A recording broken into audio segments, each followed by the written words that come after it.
नमस्कार। आपका अखबार के इस अंक में आपका स्वागत है। मैं हूं प्रदीप सिंह। जंतर मंतर पर 20-21 दिन से एक धरने का तमाशा चल रहा था। सोनम वांगचुक और एक तिलचट्टा पार्टी है, उसका एक नेता दीपके, दोनों का अनशन खत्म हो गया।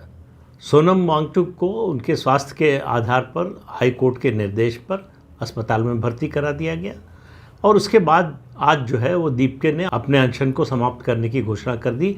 वो 2-3 दिन से ज़्यादा अनशन कर ही नहीं सकता। वो इतना खाता है, वहाँ से जो रिपोर्ट्स आ रही हैं उससे पता चलता है कि वो अनशन उसके बस की बात नहीं है। वो एक तमाशा करने आया था। लेकिन ये प्रदर्शन था क्या? आज जो भीड़ थी, लगभग अनुमान ये है कि 10,000 से ज़्यादा लोग आए थे। अब इनमें कौन लोग थे? देखिए, नीट का मुद्दा, नीट के पेपर लीक का जो मुद्दा है वो छात्रों का जेन्युइन मुद्दा है, बहुत गंभीर मुद्दा है, छात्रों के भविष्य से जुड़ा हुआ मामला है। और नीट का पेपर लीक ये सरकार के कामकाज पर बहुत बड़ा धब्बा है, इससे कोई इनकार नहीं कर सकता। इसके लिए जो भी जिम्मेदार हैं उनको सज़ा मिलनी ही चाहिए, इसमें कोई दो राय नहीं हो सकती है। लेकिन आप देखिए कि आंदोलन किस बात से शुरू हुआ कि धर्मेंद्र प्रधान जो शिक्षा मंत्री हैं उनका इस्तीफा हो। आज जो सोनम वांगचुक का पत्र जारी हुआ है, हैंड रिटन है, उसमें धर्मेंद्र प्रधान के इस्तीफे की बात ही नहीं है, तो मुद्दा खत्म हो गया। दूसरी बात, ये प्रदर्शन दरअसल हिंदू विरोधी प्रदर्शन है। हिंदू विरोध के दो मुद्दे, वहाँ जो नारे लगाए जा रहे हैं उससे आप अंदाज़ा लगाइए। नाम रहेगा अल्लाह का, इससे छात्रों का, नीट के छात्रों का या देश के दूसरे छात्रों का क्या लेना देना कि नाम रहेगा अल्लाह का? ये नारा लगवाने वाले और उसका समर्थन करने वाले, आप समझिए वहाँ आती हैं अरुंधति राय, जो कहती हैं कि कश्मीर भारत का हिस्सा नहीं है, भारतीय फौजों ने ज़बरदस्ती कब्जा कर रखा है कश्मीर पर। उनका छात्रों से क्या लेना देना, छात्रों के मुद्दों से क्या लेना देना? उसके अलावा शबाना आज़मी आती हैं, जो एक क्रिश्चियन एनजीओ के साथ जुड़ी हुई हैं, जो धर्म परिवर्तन का काम कराता है। तो दरअसल इनकी समस्या छात्रों की समस्या से परेशान होकर नहीं है। इनकी परेशानी दरअसल हिंदुत्व के बढ़ते प्रभाव और उसके अलावा FCRA कानून में संशोधन का जो बिल आ रहा है संसद में, उससे है। FCRA में जो सबसे बड़ा परिवर्तन हुआ है, जिससे इनको परेशानी हो रही है कि आप धर्मांतरण के लिए विदेशी फंडिंग जो आती है उसका इस्तेमाल नहीं कर सकते। इसकी तकलीफ़ भारत से लेकर अमेरिका तक है। अमेरिका में भी अमेरिकी सरकार, और चाहे वो रिपब्लिकन हो या डेमोक्रेट हो, सब परेशान हैं। बड़ी मात्रा में पैसा US से और दूसरे यूरोपीय देशों से NGOs को आता था धर्म परिवर्तन के लिए, मतांतरण के लिए। भारत सरकार ने कहा कि आप मतांतरण के लिए यानी धर्म परिवर्तन के लिए इसका इस्तेमाल नहीं कर सकते। आपको जो फंडिंग मिल रही है उसका इस्तेमाल किस मद में कर रहे हैं ये बताना पड़ेगा। कहाँ से पैसा आ रहा है ये बताना पड़ेगा। उस NGO का मुखिया कौन है ये बताना पड़ेगा। तो परेशानी तो FCRA के में जो संशोधन होने जा रहा है उसकी वजह से है। और दूसरा बड़ा मुद्दा है, जिस तरह से अलग अलग राज्यों में चुनाव परिणाम आ रहे हैं और हिंदुओं का जिस तरह से पुनर्जागरण हो रहा है, समस्या उससे हो रही है, इनको उसके विरोध में है।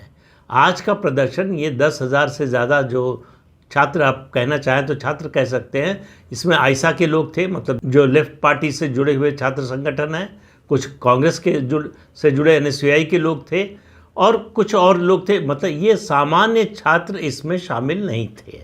सामान्य छात्रों की समस्याएं हैं, इससे कोई इनकार नहीं कर सकता। लेकिन सवाल ये है कि ये दीपके और सोनम वांगचुक का छात्रों की समस्या से क्या लेना देना है? इनके मुद्दे दूसरे हैं। ये छात्रों के कंधे पे बंदूक रखकर चला रहे हैं अपने मुद्दे के लिए। इनका मुद्दा, असल मुद्दा जो है, वास्तविक मुद्दा, वो है देश में अराजकता पैदा करना। इनको उम्मीद थी कि बहुत बड़ी संख्या में लोग आएंगे। जितने NGO हैं देश में, सब ने पूरी ताकत लगा दी थी कि आज 20 जुलाई को बड़े पैमाने पर लोग पहुँचे जंतर मंतर पर। कुल मिलाकर पहुँचे 10,000 के आसपास लोग। और अगर आप देखिए तो पूरा टेम्पलेट वही है जो अन्ना आंदोलन के समय हुआ। फ़र्क क्या है? फ़र्क यह है कि अन्ना हज़ारे के रूप में एक ऐसा नेता था जिसका कोई राजनीतिक स्वार्थ नहीं था, जिसका और कोई आर्थिक या दूसरी तरह का स्वार्थ नहीं था। उस व्यक्ति का इस्तेमाल किया अरविंद केजरीवाल ने बहुत खूबसूरती से, और उनकी इमेज का फ़ायदा उठाया। सोनम वांगचुक हो या ये दीप के जो तिलचट्टा है, इसकी कोई इमेज नहीं है, इसकी कोई फॉलोइंग नहीं है, इसकी कोई लोकप्रियता इन दोनों की नहीं है, इसलिए इनके नाम पर लोग जुड़े नहीं। आप जंतर मंतर पर देख रहे हैं 20-21 दिन से जो चल रहा था प्रदर्शन, उसमें कितने लोग आ रहे थे। वहाँ खाना बट रहा था, इसलिए कुछ लोग जुड़ जा रहे थे, दोपहर में आते थे, खा पी के चले जाते थे। ये कुल मिलाकर आखिरी प्रयास था पूरे विपक्ष का, भारत विरोधी शक्तियों का, कि किस तरह से भारत में राजनीतिक अस्थिरता पैदा की जाए, अराजकता पैदा की जाए। ये जो राहुल गांधी भविष्यवाणी करते घूम रहे थे कि 1 साल में मोदी सरकार गिर जाएगी, अब आप उनको देखिए कि छात्रों की समस्या से उनको कितना लेना देना है। जब नीट पर आंदोलन चल रहा था पेपर लीक को लेकर, राहुल गांधी विदेश छुट्टी मनाने चले गए। सोशल मीडिया पर एक फ़ोटो आई है जिसमें राहुल गांधी हैं, एक किशोर युवा है उनके साथ बैठा हुआ है, एक महिला है और एक और आदमी है। वो किसी बोट पर बैठे हुए हैं, पानी में, कहाँ घूम रहे हैं, ये लोग कौन है राहुल गांधी के, इनका रिश्ता क्या है राहुल गांधी से। जाहिर है कि कोई बहुत नज़दीकी रिश्ता होगा, नज़दीकी संबंध होंगे। तभी ऐसे मौके पर जब उनको देश में होना चाहिए था, अपनी पार्टी के साथ होना चाहिए था, वो विदेश में घूम रहे थे। उनके 2-3 और प्रोग्राम लगे थे, नाम दिया था उन्होंने कार्यक्रम का कांग्रेस पार्टी ने, छात्रों की गूंज, वो उनकी छुट्टी के कारण वो प्रोग्राम रद्द हो गए। इतने गंभीर थे राहुल गांधी छात्रों की समस्या को लेकर।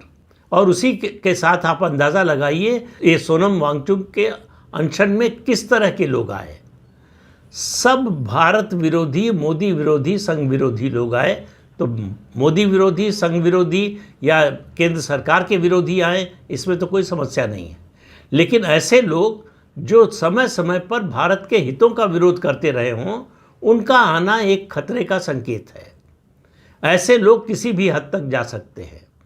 आज जो प्रदर्शन हुआ है उसमें, अभी जब मैं वीडियो बना रहा हूँ उस समय तक की जो खबर है कि ये प्रदर्शनकारी जो है वो संसद भवन के काफ़ी करीब पहुँच गए हैं। मेरा मानना है ये पुलिस की सुरक्षा व्यवस्था की खामी है। इतने नज़दीक तक ये लोग क्यों पहुँच गए। 2 घटनाओं की याद दिलाता हूँ आपको।